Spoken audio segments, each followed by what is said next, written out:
Good morning student, welcome back. आज हम बात करेंगे chapter number 1, chemical reaction and equation. ठीक है। तो फर्स्ट ऑफ ऑल हम समझते हैं कि केमिकल रिएक्शन किसे बोला जाता है। तो उसके लिए हमें समझना पड़ेगा दो टाइप के चेंज, यानी कि आप प्रीवियस क्लास में 9th क्लास में समझ के आए कौन से change, physical change and chemical change. ठीक है। तो फिजिकल और केमिकल चेंज को समझने के लिए हम एक सिंपल सा एग्जांपल लेते हैं। जैसे कि हमारे पास दो पेपर है। ठीक है। उस फर्स्ट पेपर को हम क्या कर रहे हैं, उसे फाड़ रहे हैं, टीयरिंग ऑफ पेपर। ठीक है। तो इसकी वजह से जो चेंज होगा वो क्या होगा कि इस तरह से 4 पीसेस में वो डिवाइड हो जाएगा। ठीक है। अब आपको यहाँ पर ऑब्जर्व करना है कि आप देख सकते हैं कि जो पेपर जिस मटेरियल का बना होगा वही मटेरियल की ये चारों के चारों पीस हमें देखने को मिलेंगे, यानी कि यहाँ पर कोई नया सब्सटेंस फॉर्म होता हुआ देखने को मिलेगा नहीं आफ्टर चेंज। यानी कि ये जो चेंज हुआ, ये जो रिएक्शन हुई, उसमें रिएक्शन के बाद कोई इस तरह से नया सब्सटेंस देखने को मिलता नहीं है। ठीक है। अब जो सेकंड हम पेपर ले रहे हैं उसे हम क्या करेंगे, जलाएंगे, यानी कि बर्निंग ऑफ पेपर। तो जब पेपर को जलाया जाता है तो हमें पता है कि उसे जलने के लिए ऑक्सीजन की ज़रूरत होती है, और जब ये जलेगा तब क्या फॉर्म होगा, एस फॉर्म होगी पाउडर फॉर्म में, जिसे हम राख बोलते हैं। ठीक है।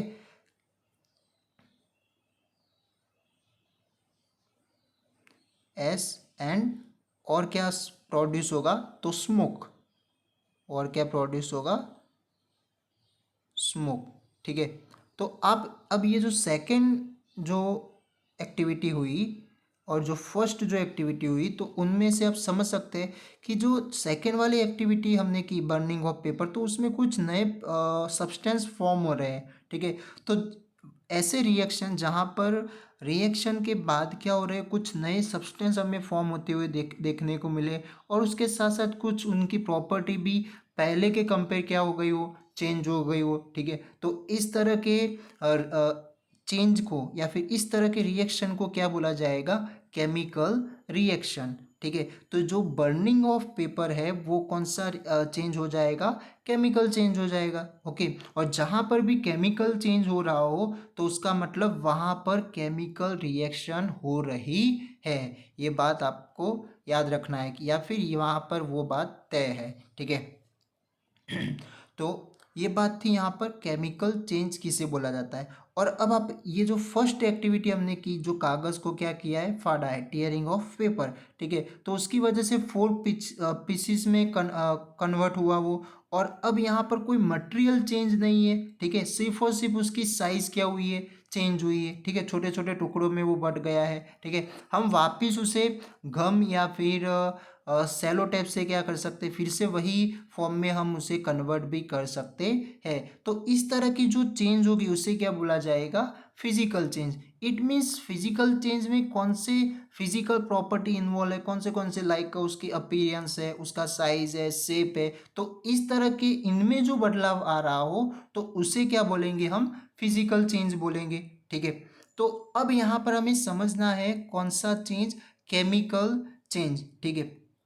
तो केमिकल चेंज आप यहाँ पर देख सकते हैं कि हमने बर्निंग ऑफ पेपर जो एक्टिविटी की, तो उसमें हमें कुछ नया प्रोडक्ट नया सब्सटेंस आफ्टर चेंज के बाद देखने को मिला।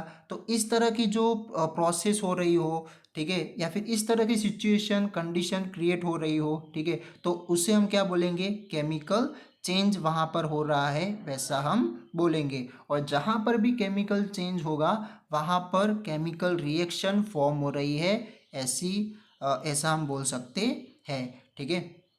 तो कुछ केमिकल चेंज या फिर केमिकल रिएक्शन हमारी डेली लाइफ में डे बाय डे देखने को भी मिलती है। ठीक है। जैसे कि समर के टाइम जो मिल्क होता है वो रूम टेम्परेचर पर क्या हो जाता है, कर्ड जल्दी से फट जाए या फिर खट्टा हो जाना। ठीक है।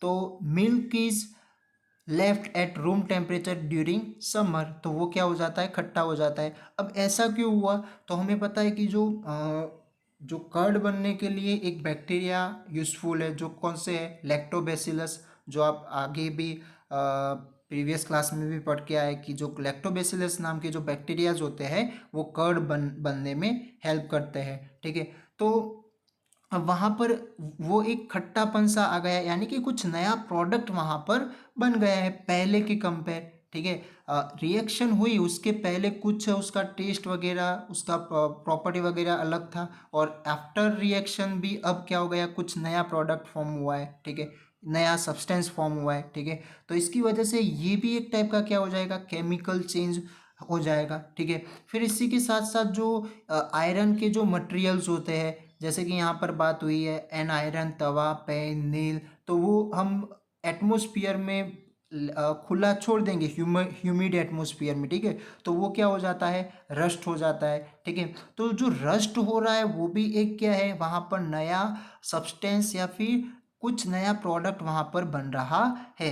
ठीक है, तो इस तरह की रिएक्शन को क्या बोला जाएगा, केमिकल रिएक्शन या फिर केमिकल चेंज का ये एग्जाम्पल हो जाएगा। ठीक है, फिर जो थर्ड एग्जाम्पल आपको बोला है, ग्रेप्स गेट फर्मेंटेड। अब ग्रेप्स फर्मेंटेड यानी कि ये एक फर्मेंटेशन एक प्रोसेस है। ठीक है, जो अल्कोहल बनाने में यूजफुल है। ठीक है, और इस फर्मेंटेशन प्रोसेस में क्या होगा कि इसके लिए माइक्रो ऑर्गेनिज्म ईस्ट ईस्ट का यूज़ किया जाता है। ईस्ट के थ्रू क्या किया जाता है, अल्कोहल बनाया जाता है। बट किस तरह से, तो इस तरह ग्रेप से, ऐसे जो फ्रूट है उसे क्रश किया जाता है और उसके अंदर डाला जाता है, और कुछ टाइम के बाद ये ईस्ट के थ्रू क्या होता है, वहाँ पर ये अल्कोहल वहाँ पर फॉर्म होने का स्टार्ट हो जाता है। तो ये जो एक प्रोसेस है वहाँ पर हो रही है बाय ईस्ट से, या फिर ये ग्रेप्स के अंदर जो फर्मेंटेशन प्रोसेस हो रही है, तो वहाँ पर भी वो एक केमिकल रिएक्शन या फिर केमिकल चेंज वहाँ पर हो रहा है, और आफ्टर रिएक्शन वहाँ पर अल्कोहल फॉर्म होता है। ठीक है, तो इसी तरह जो फूड इज कुकड, यानी कि जो हम फूड बनाते हैं, ठीक है, तो उसके अंदर भी डिफरेंट डिफरेंट मटेरियल का यूज़ करते हैं। ठीक है, और बनने के बाद सारे जो भी ऑयल है, जो भी मसाले हैं, ठीक है, तो उन सारों का फिर एक ही टेस्ट हमें देखने को या टेस्ट हमें देखने को मिलता है। ठीक है, तो वो भी एक पर्टिकुलर क्या है, वहाँ पर एक रिएक्शन हुई है, केमिकल रिएक्शन। ठीक है, और उसके बाद क्या देखने को मिलता है, एक एक ही टेस्ट फिर सबका घुल मिल जाता है। ठीक है, तो फूड जो हम कुक करते हैं तो वो भी एक क्या है, केमिकल चेंज है या फिर केमिकल रिएक्शन वहाँ पर होती है। इसी तरह हमारी बॉडी में जो डाइजेशन प्रोसेस हो रही है, रेस्पिरेशन जो हो रहा है, ठीक है, वो भी क्या है, एक केमिकल चेंज है। हम ये दोनों बातें समझने वाले हैं लाइफ प्रोसेस में। ठीक है, डाइजेशन और रेस्पिरेशन आएगा ये हमारा। तो ये कुछ एग्जाम्पल थे हमारे डेली लाइफ के, जो केमिकल रिएक्शन हो रही है उसे दिखाने के लिए। ठीक है, तो जहाँ पर भी केमिकल रिएक्शन हो रही है या फिर जहाँ पर केमिकल चेंज हो रहा है, तो उसके अंदर क्या इन्वॉल्व है, केमिकल रिएक्शन इन्वॉल्व है। बिना केमिकल रिएक्शन से केमिकल चेंज हो सकेगा नहीं। ठीक है, और उसके लिए क्या हमें देखने को मिलेगा, तो कुछ नया सब्सटेंस वहाँ पर फॉर्म होगा।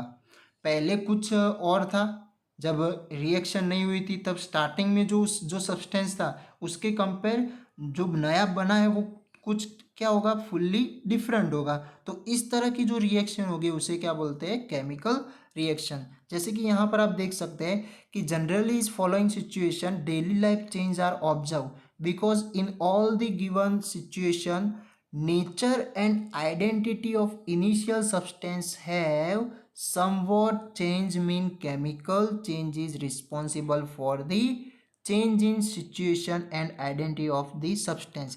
यानी कि स्टार्टिंग में जो सब्सटेंस की नेचर थी, जो आइडेंटिटी थी, वो after change, after chemical change totally क्या हो जाता है, चेंज हो जाता है। ठीक है, तो इसके लिए कौन यानी कि वहाँ पर कौन सा चेंज हुआ है, तो वो हम बोल सकते हैं कि केमिकल चेंज हुआ है ऐसा। ठीक है, तो ये तो बात थी हमारे डेली लाइफ में जो केमिकल चेंज होते हो ऐसे। एग्जाम्पल, ठीक है। अब कुछ हमें एक्टिविटीज़ के थ्रू बताया कि केमिकल चेंज हो तो किस तरह के बदलाव हमें देखने को मिलेंगे, या फिर जो केमिकल चेंज हो तो वो हमें कैसे पता चलेगा कि भाई हाँ वो ये एक केमिकल चेंज हो रहा है। तो उसके लिए कुछ पॉइंट्स हैं, वो पॉइंट्स हम समझ लेते हैं। जैसे कि अ, आप यहाँ पर देख सकते हैं कि जहाँ पे केमिकल रिएक्शन होगा तो कौन से ऑब्जर्वेशन हमें देखने को मिलेंगे। तो फर्स्ट, एक तो उसकी जो स्टेट होती है वो क्या हो जाएगी, चेंज हो जाएगी, चेंज इन स्टेट, ठीक है। सेकंड है change in colour, okay.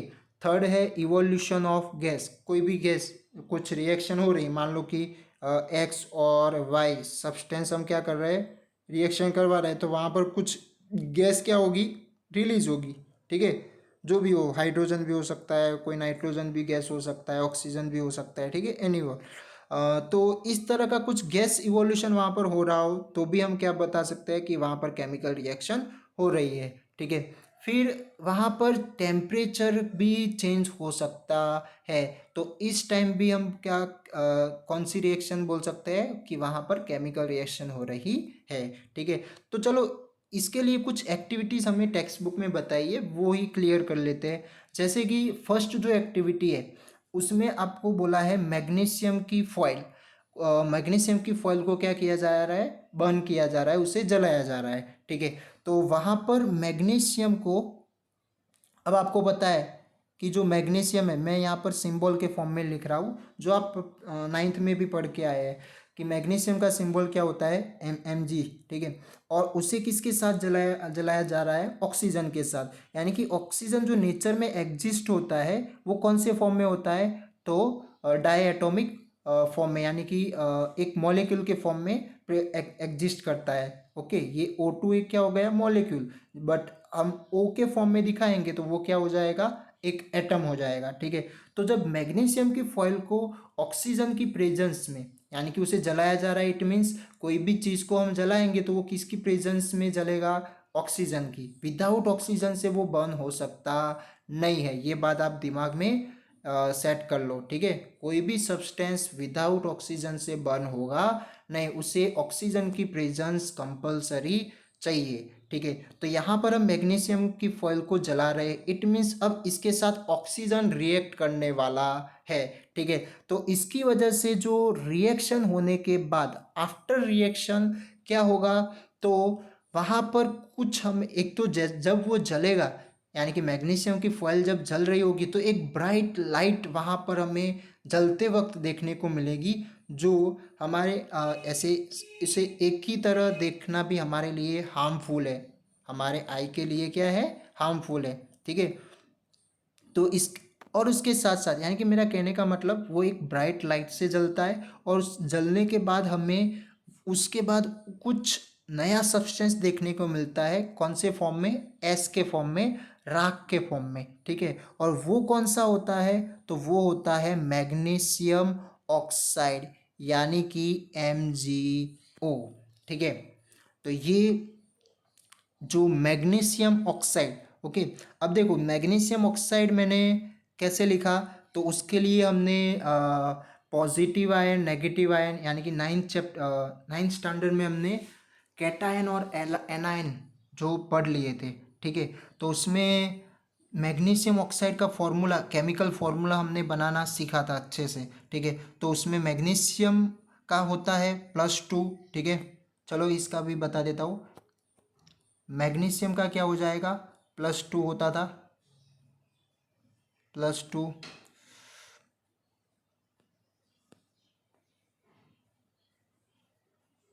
Magnesium का क्या था, +2। ऑक्सीजन का भी क्या था, 2-, ठीक है। अब इन दोनों को हम क्या करेंगे, क्रॉस, -2 यहाँ पर, +2 यहाँ पर, यानी कि इसकी जो वैलेंसी होती है वो क्रॉस में चली जाती है, ठीक है। जिसकी वजह से क्या बनता था, यहाँ पर बन जाएगा Mg2O, Mg2O2, ऐसे बनने वाला है, ठीक है। बट यहाँ पर इन ये दोनों है वो फिर क्या है, सेम नंबर है, जिसकी वजह से उसे लिखे बगैर किस तरह लिखा जाएगा, MgO, ठीक है। तो इसे क्या बोलेंगे हम, मैग्नीशियम ऑक्साइड, ओके। ये हमने केमिकल फॉर्मूला कैसे बनाना था वो हम नाइन्थ में अच्छे से पढ़ चुके हैं, ठीक है। तो यहाँ पर जो मैग्नीशियम ऑक्साइड बना, क्या बना, किससे मैग्नीशियम ऑक्साइड बना, जब मैग्नीशियम की फॉयल को जलाया जा रहा है, इट मीन्स वो ऑक्सीजन की साथ क्या कर रहा है, रिएक्ट कर रहा है, और उस टाइम क्या होगा, एक एस के फॉर्म में हमें मैग्नीशियम ऑक्साइड देखने को मिलेगा। तो ये क्या हो गया, नया सब्सटेंस हो गया, ठीक है, जिनकी प्रॉपर्टीज वगैरह क्या हो जाएगी, मैग्नीशियम और ऑक्सीजन से डिफरेंट हो जाएगी, ठीक है। तो यहाँ पर आप देख सकते हैं कि ऑक्सीजन जो गैसीय स्टेट में था, मैग्नीशियम भी सॉलिड स्टेट में था, ठीक है। तो यहाँ पर मैग्नीशियम ऑक्साइड जो बना वो कौन से स्टेट में बना, सॉलिड स्टेट में, यानी कि यहाँ पर उसके स्टेट भी क्या होते हैं, चेंज होते हैं, ठीक है। सेकेंड जो एक्टिविटीज़ है, तो यानी कि आप यहाँ पर देख सकते हैं कि कौन सा ऑब्जर्वेशन हमें देखने को मिलेगा। तो जो फर्स्ट एक्टिविटी थी उसमें हमें चेंज इन स्टेट देखने को मिलेगा, ठीक है। फिर इसके साथ साथ सेकेंड जो एक्टिविटी है उसमें हमें बोला है लेड, लेड नाइट्रेट, ठीक है। तो लेड नाइट्रेट का आपको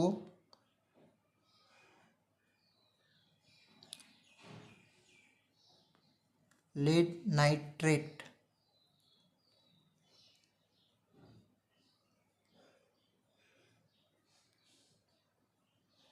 ठीक है। अब ये लेड नाइट्रेट का केमिकल फॉर्मूला लिखना हो तो लेड का होता है पीबी,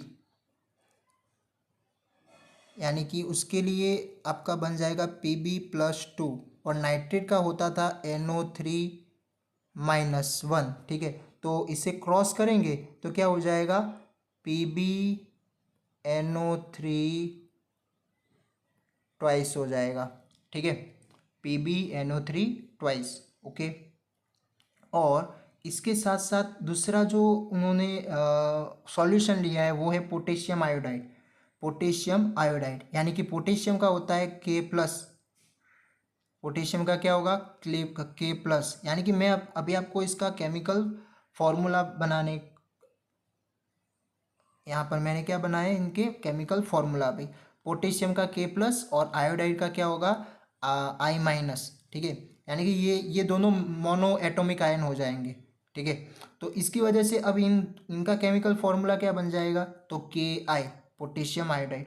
अब ये दोनों क्या है, यहाँ पर सॉल्यूशन है, और इन दोनों सॉल्यूशन के बीच में रिएक्शन करवाई जा रही है। तो उसके लिए जो एक्टिविटी है उसमें क्या बोला है कि एक टेस्ट ट्यूब ली जा रही है, ठीक है, उसमें पहले वो डाल रहे हैं लेड नाइट्रेट, लेड नाइट्रेट जो एक्वेस फॉर्म में है। चलो एक्वेस क्या होता है वो मैं आपको बाद में क्लियर करवाता हूँ, अभी ये मान लो कि वो लिक्विड फॉर्म में है, ठीक है। लेड नाइट्रेट केस कौन से फॉर्म में हमने लिया है, लिक्विड फॉर्म में, ठीक है।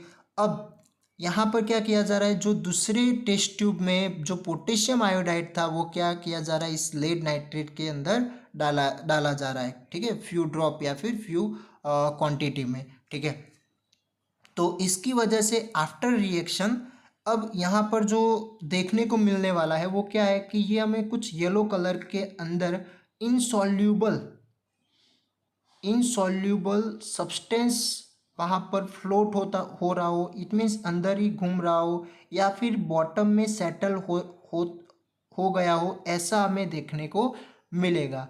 क्या, एक येलो फॉर्म में कुछ सब्सटेंस इनसॉल्यूबल हमें अंदर अंदर ही अंदर सब पार्टिकल्स उसके घूम रहे हो, ऐसा हमें देखने को मिल सकता है। और आप थोड़े टाइम बाद वो सारे जो इनसॉल्यूबल पार्टिकल होंगे वो क्या हो सकते हैं, बॉटम पर सेटल भी हो सकते हैं। तो अब यहाँ पर ये जो येलो फॉर्म के जो पार्टिकल इनसॉल्यूबल दिखने को मिले वो क्या होगा, एक नया वहाँ पर सब्सटेंस बन रहा है, ठीक है। तो अब ये आफ्टर रिएक्शन ये जो एक्टिविटी थी कौन सी, लेड नाइट्रेट के साथ किस लेड नाइट्रेट सॉल्यूशन लिया था और उसके साथ पोटेशियम आयोडाइड, तो इन दोनों के रिएक्शन होने के बाद क्या ऑब्जर्व करने को मिलता है, तो वो देखते हैं एक केमिकल रिएक्शन के फॉर्म में, जैसे कि पीबी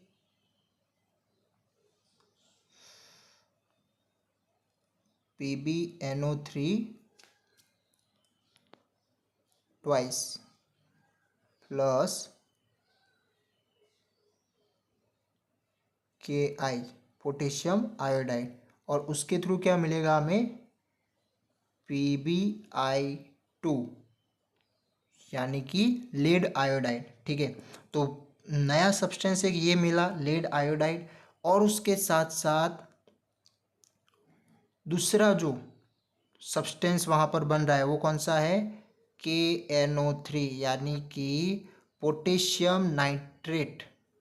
कौन सा मिला हमें, पोटेशियम नाइट्रेट। ओके, और ये जो पोटेशियम नाइट्रेट है उसके येलो प्रिसिपिटेट देखने को मिलेंगे। कैसे, येलो प्रिसिपिटेट। अब ये प्रिसिपिटेट क्या है,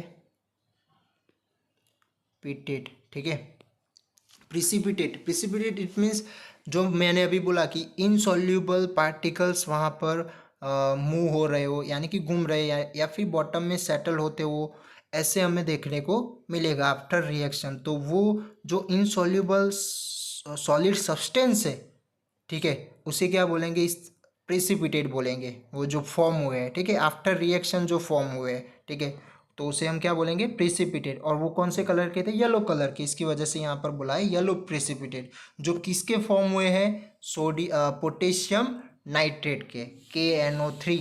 ओके, तो ये सारे में जो यहाँ पर बना रहा हूँ, जो एक साइड में एक साइड क्या लिख रहा हूँ, जो रिएक्शन हो रही है उन सब्सटेंस को लिख रहा हूँ। ठीक है, और फिर एरो करके दूसरी साइड, उसके दूसरी साइड में क्या लिख रहा हूँ, जो नए नए सब्सटेंस बन रहे हैं, जो फॉर्म हो रहे हैं, ठीक है, वो लिख रहा हूँ। तो इससे पूरा जो ये बन रहा है उसे क्या बोलेंगे, केमिकल इक्वेशन।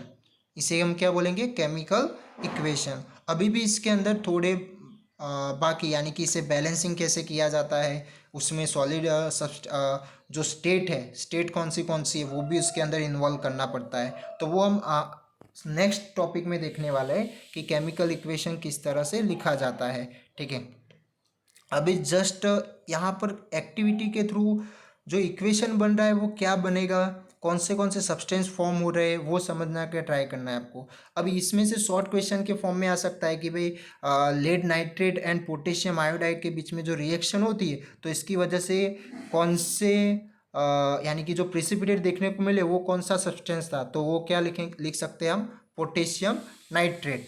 ठीक है, या फिर पोटेशियम नाइट्रेट की कौन से कलर के प्रेसिपिटेट देखने को मिले, तो वो कौन सा आएगा, येलो कलर के। ठीक है, तो इस तरह से इस एक्टिविटीज़ के अंदर से भी क्वेश्चन आ सकते हैं, तो ये अच्छे से याद रखना है आपको।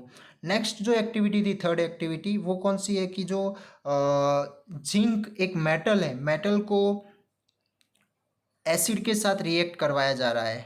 ठीक है, यानी कि जिंक का आपको सिंबल पता है कौन सा, Zn। ठीक है, और उसकी कोई एसिड, यानी कि यहाँ पर लिया है H2SO4, चलो H2SO4, जिसे क्या बोलेंगे हम, सल्फ्यूरिक एसिड। ठीक है, अब इसके साथ जब रिएक्ट करवाया जाए, यानी कि इस एक्टिविटी में क्या किया जाएगा कि एक कॉनिकल फ्लास्क लिया जा रहा है, कुछ इस शेप का आता है कॉनिकल फ्लास्क। ठीक है, उसके अंदर पहले एसिड डाला हुआ है। ओके, यानी कि एसिड, और उसके साथ और क्या है, जिंक के टुकड़े, छोटे छोटे पीसेस। ठीक है, और फिर जब धीरे धीरे उसके अंदर रिएक्शन होने लगेगी तो कुछ गैस वहाँ से इवॉल्व होगा, या फिर गैस इवॉल्व होने का स्टार्ट हो जाएगा। ठीक है, और वो कौन सा गैस होता है, तो वो होता है हाइड्रोजन गैस। ठीक है, तो यहाँ पर हाइड्रोजन गैस तो इवॉल्व होगा, बट इसके साथ साथ एक और भी सब्सटेंस वहाँ पर फॉर्म होता है, जो कौन सा होता है, जिंक सल्फेट होता है।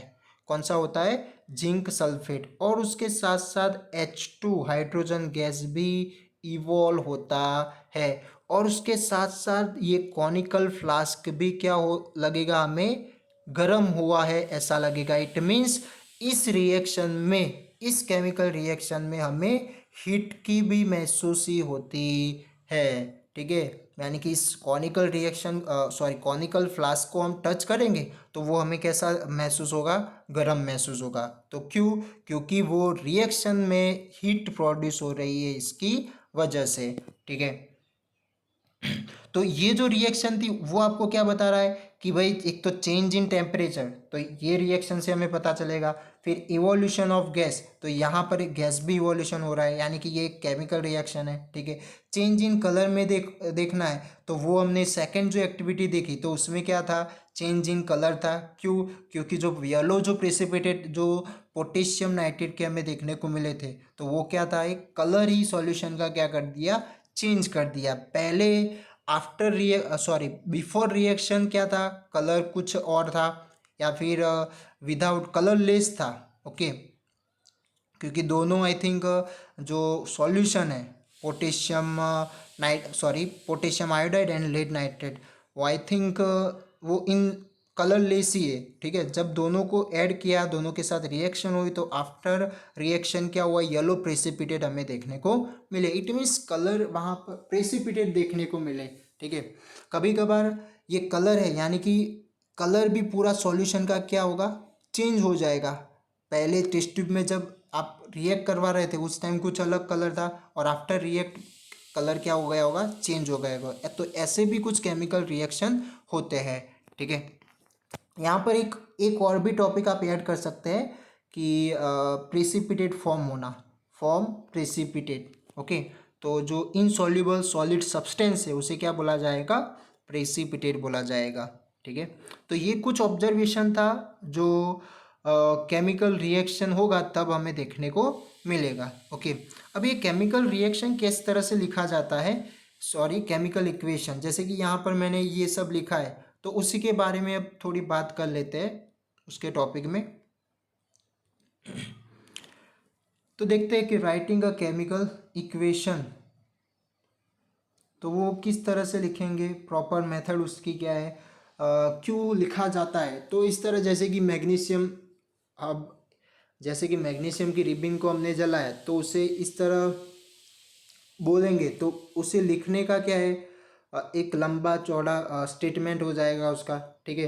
तो उससे कंपेयर अच्छा है कि थोड़ा शॉर्ट करके ये जो लॉन्ग स्टेटमेंट है उसे शॉर्ट फॉर्म में लिखे तो बेटर रहेगा, और उसके साथ साथ जल्दी से हमें समझ में भी आएगा कि क्या कौन सा रिएक्शन हो रहा है, कौन से सब्सटेंस यूज हुए हैं और कौन सा नया सब्सटेंस बना है। ओके, तो अब यहाँ पर वही एग्जांपल ये है कि मैग्नीशियम रिबिन को जब बर्न किया जाता है ऑक्सीजन के साथ तो वो कन्वर्ट हो जाता है मैग्नीशियम ऑक्साइड में, ठीक है।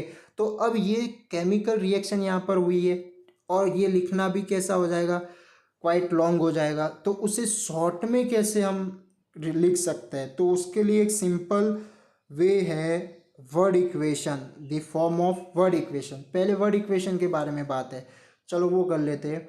तो वर्ड इक्वेशन यानी कि अभी सिंबल, जैसे कि मैग्नीशियम का मैंने Mg करके आपको सिंबल की तरह लिख कर बताया था, बट यहाँ पर वर्ड के फॉर्म में। तो मैग्नीशियम प्लस ऑक्सीजन गिव्स, ये क्या किया है, एरो, जिसे हम क्या बोलेंगे, गिव्स मैग्नीशियम ऑक्साइड।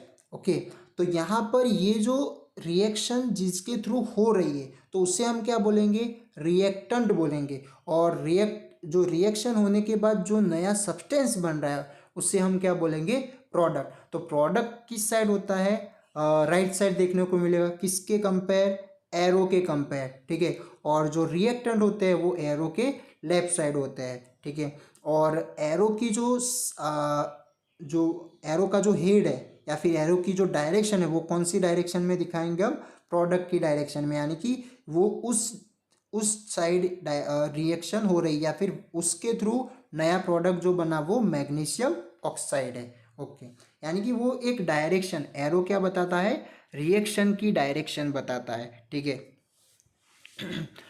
तो आप देख सकते हैं कि जो मैग्नीशियम और ऑक्सीजन है वो क्या है, एक रिएक्टेंट है, ठीक है। और उसके साथ साथ मैग्नीशियम ऑक्साइड है वो क्या हो जाएगा, प्रोडक्ट हो जाएगा, जो न्यू सब्सटेंस है ड्यूरिंग रिएक्शन के बाद हमें देखने को मिलेगा, ठीक है। तो word equation show change of reactant to product through the arrow place between them, यानी कि जो रिएक्टेंट में से जो प्रोडक्ट बना है या फिर प्रोडक्ट जो हुआ है, ठीक है, तो वो कैसे बताते हैं, एरो के फॉर्म में उससे, कि कौन किस में से क्या, यानी कि रिएक्टेंट में से कौन सा प्रोडक्ट बना, ठीक है। तो reactant are written on left hand side with plus sign between them, यानी कि जब एक से ज़्यादा रिएक्टेंट हो तो फिर उसे लेफ्ट साइड तो लिखेंगे बट उसे किस तरह और उसके साथ बीच में प्लस भी किया जाएगा। और सिमिलरली प्रोडक्ट भी हमें एक से ज़्यादा मोर देन वन देखने को मिले या फिर बने तो फिर क्या करेंगे हम, राइट साइड उससे भी प्लस की साइन में बीच में दिखाने वाले हैं। ठीक है, फिर एरो का head point toward the product and show the direction of the reaction. तो एरो का जो हेड है वो किस साइड होगा, प्रोडक्ट के साइड करेंगे हम, टुवर्ड्स द प्रोडक्ट, और वो क्या बताता है, direction of the reaction, reaction की डायरेक्शन शो करता है वो। इसके साथ साथ but represent of word equation in short, chemical equation can be made more conscious useful we if you use chemical formulae instead of words. तो इससे भी और शॉर्ट बनाने के लिए बेटर है कि हम क्या करें, उसके केमिकल फॉर्मूले यूज करें। ठीक है, उसके सिंबल। ओके, जैसे कि यहाँ पर मैग्नीशियम, जैसे मैंने आपको अभी दिखाया था कि मैग्नीशियम ऑक्साइड की, जो मैग्नीशियम ऑक्साइड बना तो वो किसके थ्रू, मैग्नीशियम की ऑक्सीजन के साथ रिएक्शन हुआ, तो मैग्नीशियम और ऑक्सीजन जो रिएक्टेंट हो गए और एमजीओ क्या बन गया, प्रोडक्ट बन गया। ठीक है, तो if the given equation counting the number of atom of each element of LHS and RHS of arrow the if the number of atom each element is not same on both side the equation is unbalance equation. हाँ, यानी कि यहाँ पर हमें इस तरह symbol में दिखाते तो इसके ऊपर से हमें उनके नंबर ऑफ एटम के बारे में भी पता चलेगा, ईच एलिमेंट, हर एक एलिमेंट के। जैसे कि मैग्नीशियम, तो आप देख सकते हैं यहाँ पर मैग्नीशियम के पास कुछ भी नहीं है तो कितना एटम यूज़ हुआ है, एक। तो यहाँ पर भी आप देख सकते हैं एक ही एटम प्रोडक्ट में बना है। फिर यहाँ ऑक्सीजन के दो थे बट यहाँ पर हमें ओनली फॉर एक देखने को मिल रहा है, यानी कि एक मिस है। तो यहाँ पर इस तरह का जो अभी इक्वेशन हुआ है उसे क्या बोला जाएगा, अनबैलेंस्ड इक्वेशन। ठीक है, तो उसे बैलेंस भी कैसे किया जाता है वो हम नेक्स्ट टॉपिक में देखने वाले हैं। ठीक है, कि बैलेंस करने के लिए कौन से स्टेप हमें फॉलो करने पड़ेंगे, तो वो वन बाय वन स्टेप हम यूज़ करेंगे। ठीक है, बट अभी नहीं, वो नेक्स्ट टॉपिक में। इन द गिवन इक्वेशन, तो ये क्या हो गया, अनबैलेंस इक्वेशन हो गया। और इस टाइप का जो केमिकल इक्वेशन होता है उसे और दूसरे नाम से बोलना हो तो क्या बोल सकते हैं, skeleton chemical equation for the reaction. ठीक है, तो ये बात भी आपको याद रखनी है। अब यहाँ पर भी स्केलेटन आ रहा है, स्केलेटन केमिकल इक्वेशन। ठीक है, तो यहाँ पर ये हो जाएगा स्केलेटन केमिकल इक्वेशन, जो किसका है, for the burning of magnesium in the air. Okay, तो ये बात थी कि केमिकल इक्वेशन किस तरह लिखा जाता है, क्या क्या उसके अंदर पार्ट्स होते हैं। ठीक है, तो एक रिएक्टेंट होता है, दूसरा प्रोडक्ट होता है, उनके बीच में एरो की साइन होती है। ठीक है, एक से ज़्यादा रिएक्टेंट और प्रोडक्ट बने या फिर रिएक्टेंट हो तो उनमें फिर क्या किया जाता है, बीच में प्लस की साइन भी लगाई जाती है। ठीक है, और अभी जो हमने देखा वो क्या था, एक अनबैलेंस्ड इक्वेशन था। ठीक है, जो भी मैंने पहले भी आपको दिखाया तो वो भी कैसे थे, अनबैलेंस थे। तो उसे बैलेंस कैसे किया जाता है वो हम नेक्स्ट टॉपिक में देखेंगे। ठीक है, तो आज के लिए इतना ही। Thank you.